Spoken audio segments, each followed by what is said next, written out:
Hi, Dharma Kelleher here, and I have just finished the latest revision for my upcoming urban fantasy novel, uh, Desert Magic. And this is a bit of a departure for me because I've written about a dozen or so thrillers, and I needed to have a little bit more magic in my writing because with all the craziness going on in the world, I think we all need a little bit more magic in our lives.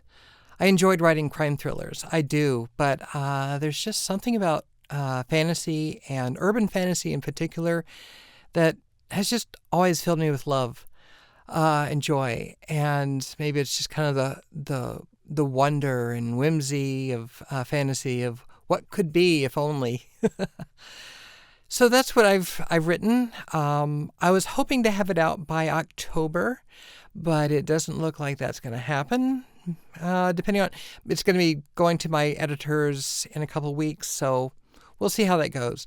Ideally, like I said, I'd like to have it out by Halloween, Samhain at the latest, but I don't know. We're just going to have to see. But before it does come out, I'd like to do a little bit of reading from Chapter 1 to give you a little taste of what it's about. And there's not a lot of magic in the opening chapter because Morgana Quinn, who is the main character, she's the POV character, she is a biracial daughter of two lesbian witchy moms. And there's a lot she doesn't know. She grew up in a small Arizona town called Wickenburg, which is a real town. And I've spent a fair amount of time there. And I wanted to set it there because Wickenburg, Wickenburg, sounds a lot like witchy, Berg. So that's kind of, I did a little play on words there. So that's going to tie into the story and everything. And for the past several years, she's been in denial of her magical abilities. She didn't want anything to do with it because she got bullied in school, because she had two moms who were of different races, and because they were witches, and one of them ran a witchy bookstore. So she kind of tried to distance herself from that. But now she's moving back home because things didn't work out as well in LA as she had hoped. So she's moving back home and things start to happen. Now, in this opening chapter, she's still in LA, specifically Santa Monica, and things have gone badly. So I hope you enjoy this. This is my first time trying to do this as such. And this is only the second audiobook that I've narrated. I decided last year that I wanted to narrate my own audiobooks because, one, I can't afford to pay a professional narrator. They earn their money. I'm not saying that they're not worth investing in, but with all the shenanigans that Audible is doing with royalties, especially if you're not exclusive to Amazon/Audible/ACX, then they're paying a pittance. They're not even paying what they said they should be paying. So being able to pay for a narrator and hoping to earn back enough of that to make the whole thing profitable is getting harder by the day. So I've started narrating my own. And I will be the first to admit, I'm new at this. I don't have really a lot of acting experience, but I do have some audio production experience from way back in the day. And I'm just doing it because I love it. And I hope you enjoy it too. And this has been a big learning experience. So I'm inviting you along for the journey. So here we go. Desert Magic, Chapter 1. Morgana? A voice cut through the fog of my spiraling thoughts. Do not start crying, I warned myself. If you do, you'll never stop. You'll only embarrass yourself. Everyone will stare at you and know what a loser you are. Just get your shit together, girl." Sure, my life was falling apart, but a public meltdown at the Driftwood Cafe, my favorite Santa Monica hangout, would only make things worse. I closed my eyes, took a deep breath, and slowly let it out, the way my mother's had taught me. It usually helped when my ADHD brain wasn't stuck in emotional overdrive. Love, peace, and happiness in. Hate, anger, and bitterness out. Positivity in. Negativity out. You've got this. You're fine. Everything's fine. Nope, didn't help. The memory of my girlfriend,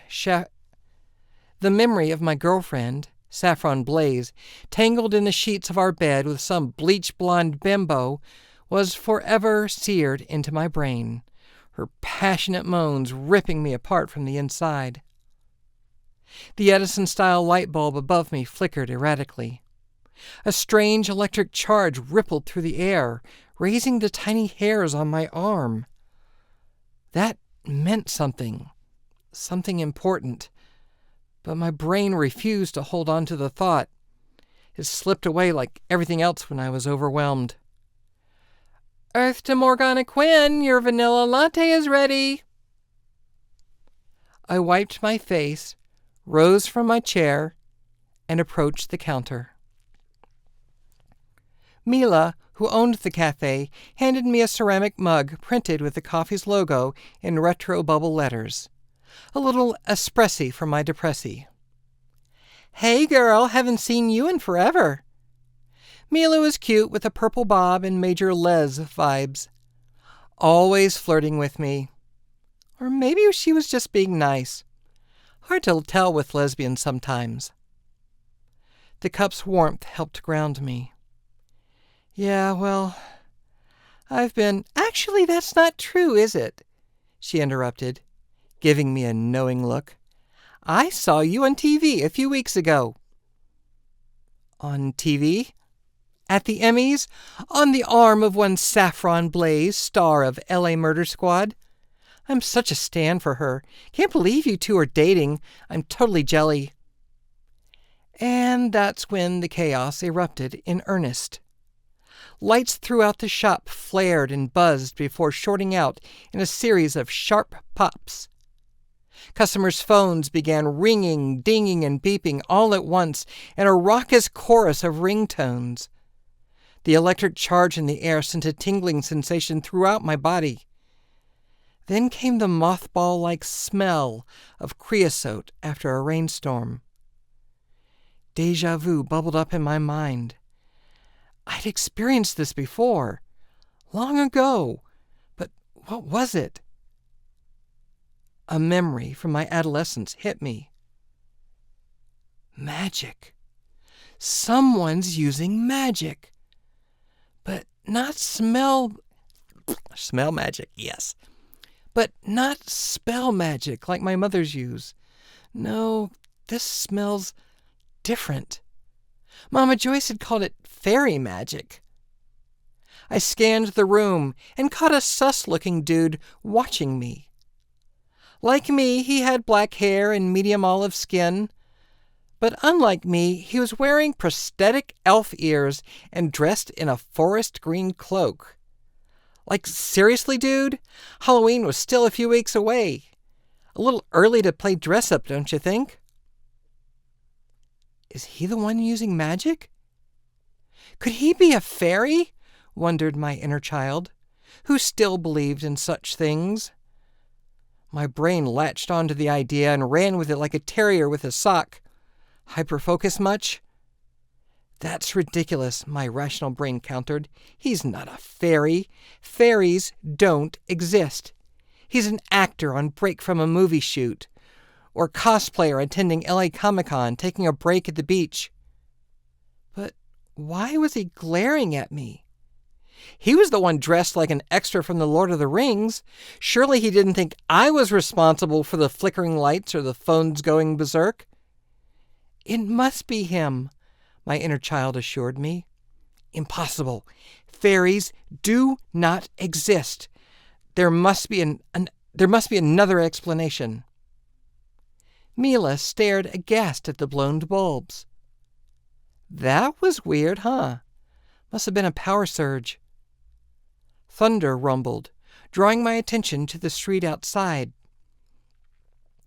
Dark, brooding clouds drifted in from the ocean, swallowing the early afternoon sun.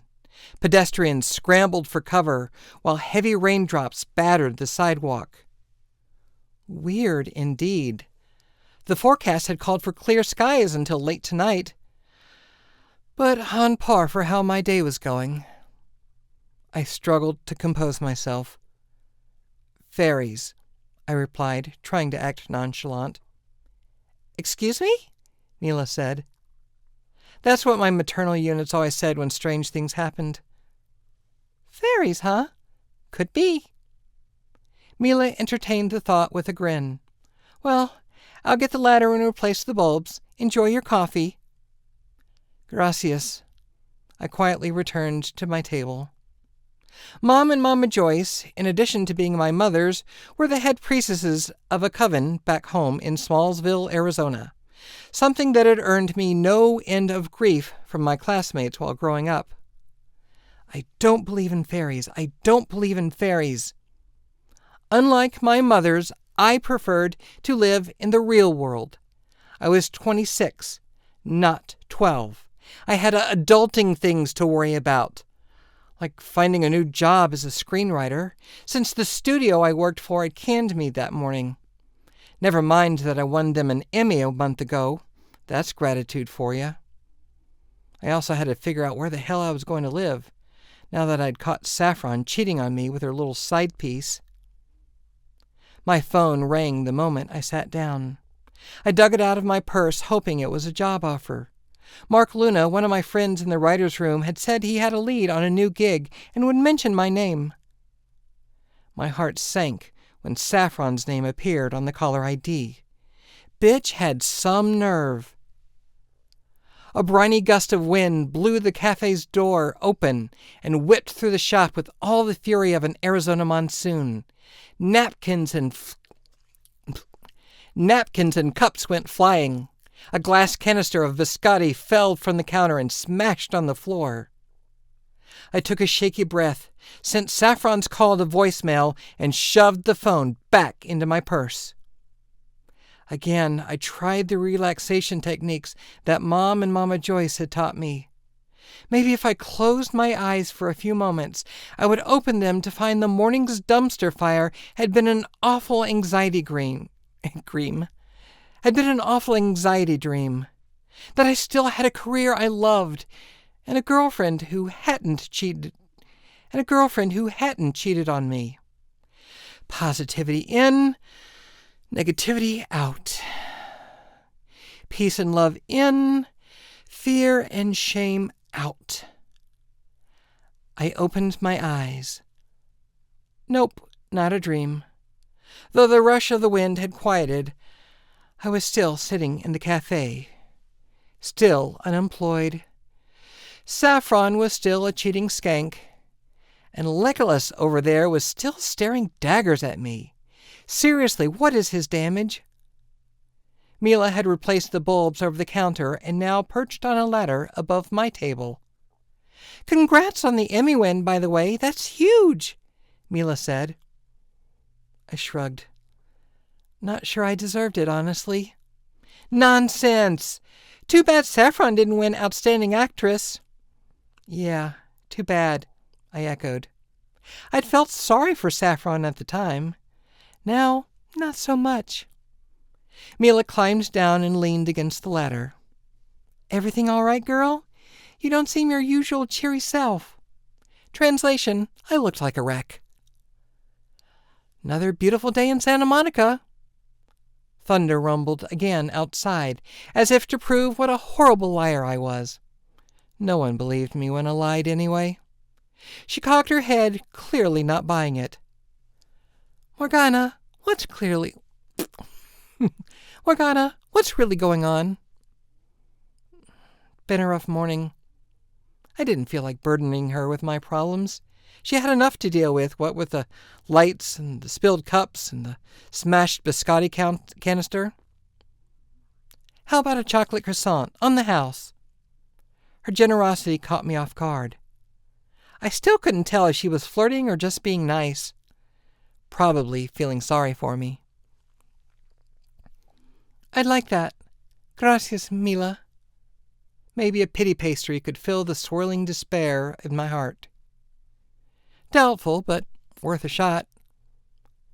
My phone rang again. No doubt Saffron trying to justify her betrayal. Nope, not going to answer it. But what if it's a job offer? Shit. I pulled out the phone and let out a sigh. Not a job offer. Or Saffron, thank goddess. I answered, trying to sound casual. Hi, Mom. What's up? Well, that's the first chapter. I hope that intrigued you a little bit. Like I said, I'll try to keep you up to date on when Desert Magic will be out, but I hope you enjoyed that.